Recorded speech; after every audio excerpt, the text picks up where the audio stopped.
Hello and welcome to Secrets of Organ Playing podcast.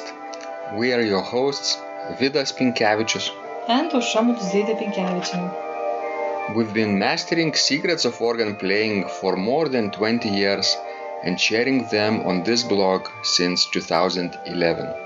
On this show, which we create from our home in Vilnius, Lithuania, we strive to help you grow in every area of organ playing, including practice, technique, repertoire, sight reading, hymn playing, improvisation, composition, music theory, harmony, and many others.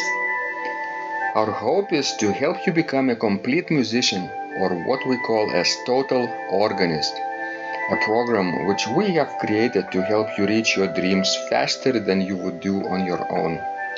If you are new here, we invite you to subscribe to receive free updates of this blog at organduo.lt. By subscribing, you will also receive free video how to master any organ composition and 10-day organ playing mini course. And now let's go to the podcast for today.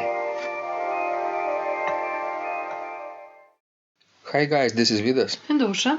Let's start episode 315 of Secrets of Organ Playing podcast. This question was sent by Dianne, and she writes, I'm struggling with the pedal exercises that call for playing a fourth with heel and toe of one foot, and doing so legato without playing pedals in between. Some of the thirds, depending on octave and foot called for, are difficult as well. My feet don't bend and stretch that way. And this was a discussion in our Total Organist communication channel on Basecamp. So David jumped in and added a comment. That really seems an issue for me too. When I first started, thirds were nearly impossible, especially on the organ where I had my lessons, because those pedals traveled farther down than the pedals on my practice organs when you press them.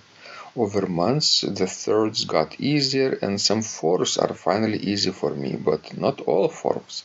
The flexibility does eventually come. One thing my teacher always cautions me about is making sure to point my knees with the toes so I don't get injured. And then Jay added a comment to Dianne. I have that same problem as well. I just thought that maybe I need more exercise with the pedals.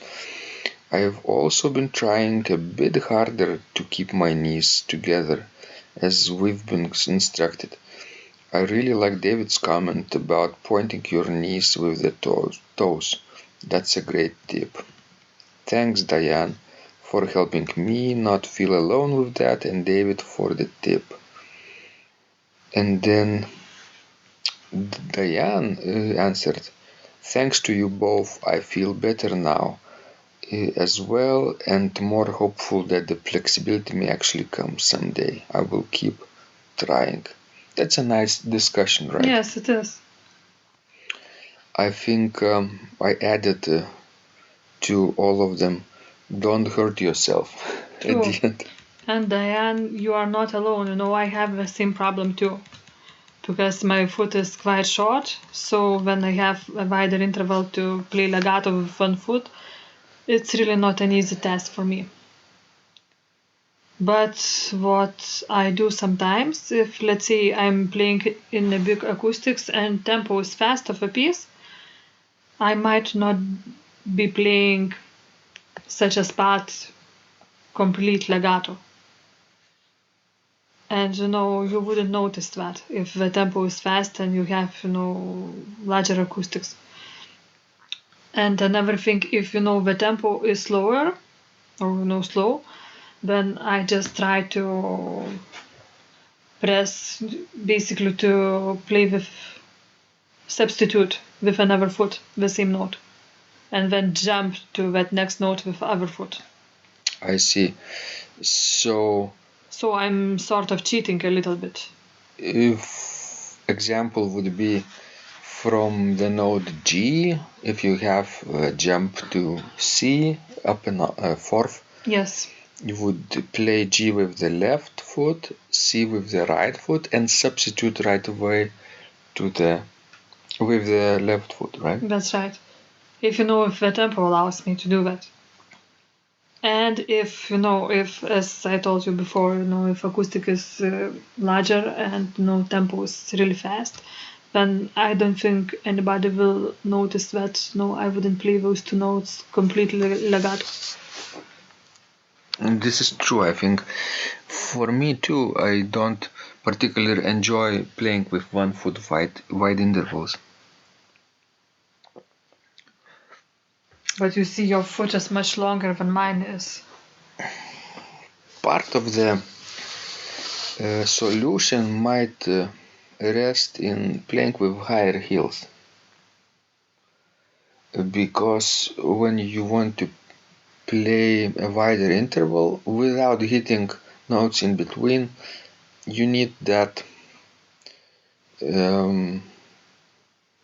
space between the toe and the heel, and that is only possible when you have a higher heel.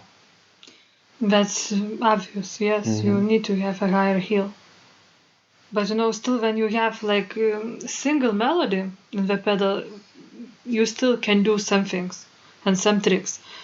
The hardest thing for me is when I have to play two notes with 1 foot at the same time. Like, for example, now I'm playing, the Second Fantasy by Jean Alain, and there are couple spots like that, and I'm having a really hard time. I think majority of organ repertoire doesn't require that kind of flexibility too often. But if you would take, French music, then yes, it does. Then you need to be a virtuoso. That's right. Or, do a plastic surgery on your foot and, make them longer. I'm just joking.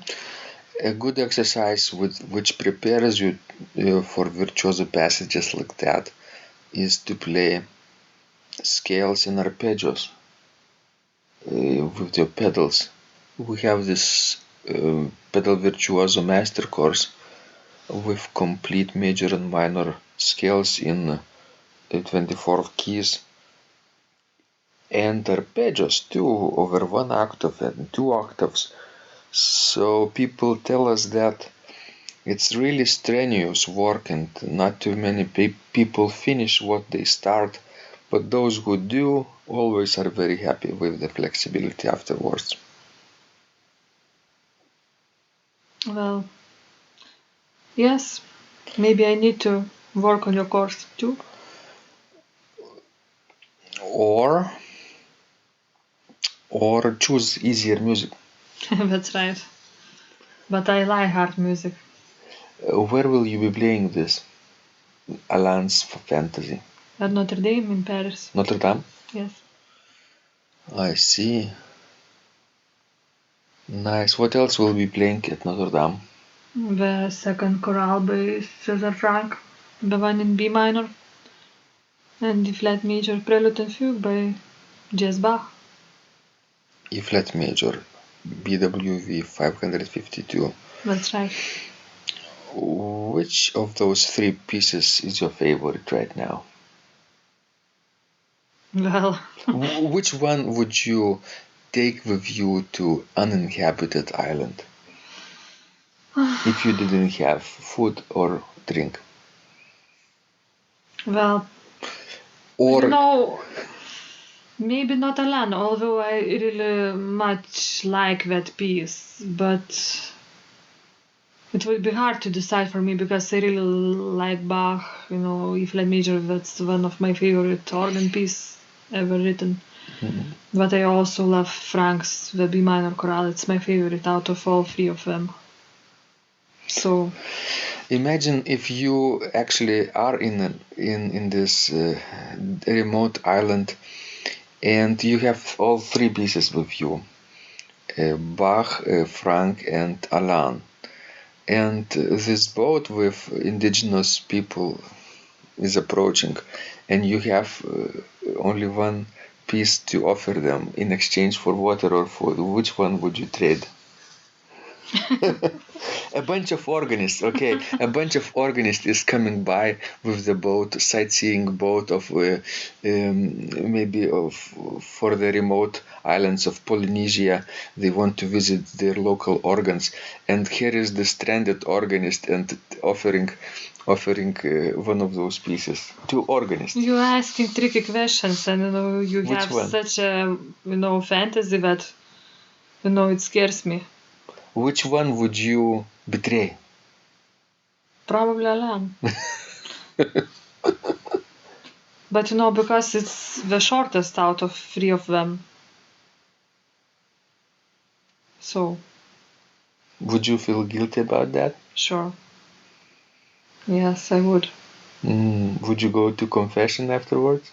To whom? In inhabited island, yes. To me, when you come back home, you could tell me, and I say, you've been forgiven. I won't tell Alan that. Nice. So we are sort of riffing on this theme of playing wide intervals, right, guys? Yes, that's right. But it's really a hard thing,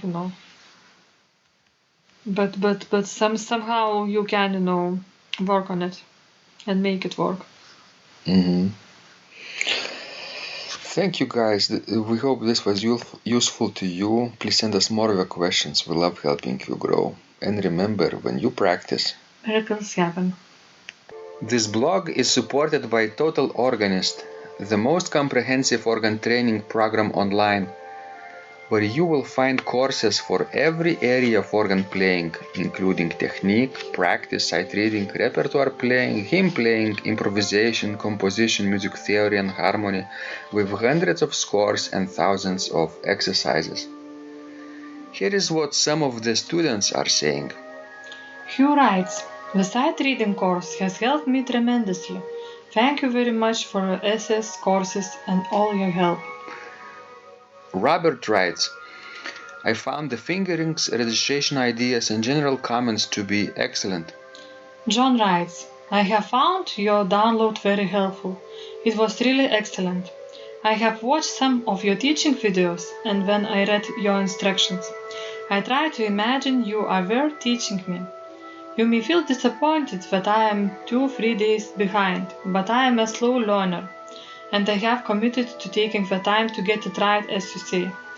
But the other night my wife commented that she had never heard me play such a detailed melody in the left hand so well. My left hand is generally poor. Robert writes, it has been a great pleasure in my life of having discovered your courses and material as well as the YouTube work of recordings. You have a calm and pleasant way of teaching. Ron writes, Hi Vidas and Osha, thank you guys. What a wonderful response to my email note to you. You've got me right, and I feel you understand my level of playing. Yes, at home, and lucky that I have an organ for that reason. I am paying attention to this, and I am going to try this haha no longer secret model. Yes, and I love Cesar Frank too. What is very nice about your blog podcast is that Osha and Vidas are like a Socratic dialogue, and by bouncing things off of each other, so much more information comes out and is expressed. Your comments contain a wealth of information and understanding. I really appreciate this. It is very inspiring and will keep us moving forward. Would you like to receive the same or even better results that our students are getting?